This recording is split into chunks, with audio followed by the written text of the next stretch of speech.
Hello সকলকে, সবাই আশা করি খুব ভালো আছো। সবার প্রথমেই জানি শুভ রথযাত্রা, যদিও একটু লেট আপলোড করলাম। আমি আর সৌভিক চলে গিয়েছিলাম একটু রথের মেলাতে। তো রথের মেলায় গিয়ে ভীষণ ভীষণ ভীষণ ভিড় হয়েছিল রথের মেলায়। আর আমাদের তো এখানে রথের মেলা বলতে গেলে হরিনাবিতে এখানে একটাই রথের মেলা হয় আমাদের এই এলাকাতে, আর ভীষণ বড়োভাবে হয়। আর আমাদের এখানে সবথেকে বেস্ট মেলা এই একটাই, ভীষণ বড়োভাবে হয়। বাট খুব ভিড় হয়েছিল, আমার তো মনে হচ্ছিলো কখন বেরোবো, আর ভীষণ গরম পড়েছিল। তারপরে দেখা হয়ে গিয়েছিল মৌমিতাদি আর সোনাদার সাথে, তো ওদের সাথেই আমরা ঘুরলাম। আর মেলাতে গিয়ে তো দেখতেই হবে একটু কানের দুল, একটু ক্লিপ, এগুলো তো দেখতেই হয়। তো এখানে খুব ভালো কানের দুল বিক্রি হচ্ছিল 50 and 30 রুপিস করে।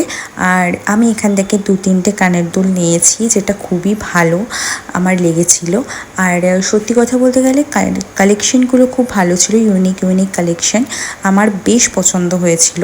তারপর চলে গিয়েছিলাম একটা শপে। এই শপটাতে না খুব সুন্দর কালেকশন ছিল, একটু বুটিক টাইপের কালেকশন। আর এই যে ব্যাঙ্গেলসগুলো দেখতে পাচ্ছ, এই ব্যাঙ্গেলসগুলো না অনলাইনে অনেক অনেক বেশি দামে বিক্রি হয়, মানে বলতে পারো 2000-3000 এরকম করে বিক্রি হয়। তোমরা যারা কেনো বা এগুলো পছন্দ করো জানো। আমার তো ভীষণ ভালো লেগেছিলো। তো আর এদের কথাবার্তা আর এদের ব্যবহার ভীষণ ভীষণ ভীষণ ভালো, আমার তো খুবই ভালো লেগেছিলো পার্সোনালি।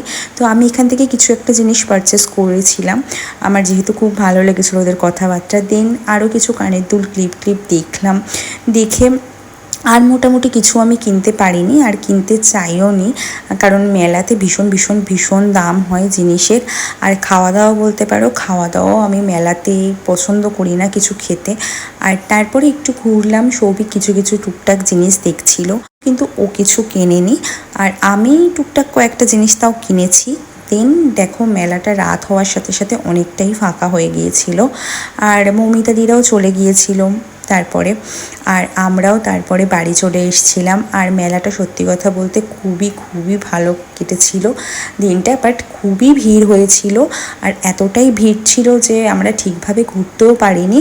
আর আশা করছি তোমরা যারা এখনও পর্যন্ত ওই মেলাটায় যাওনি, মানে হরিনাবির মেলাতে যাওনি, তারা তাড়াতাড়ি যাও, গিয়ে ঘুরে এসো। তো চলো, আজকের মতো ভিডিওটা এখানেই শেষ করছি, টাটা।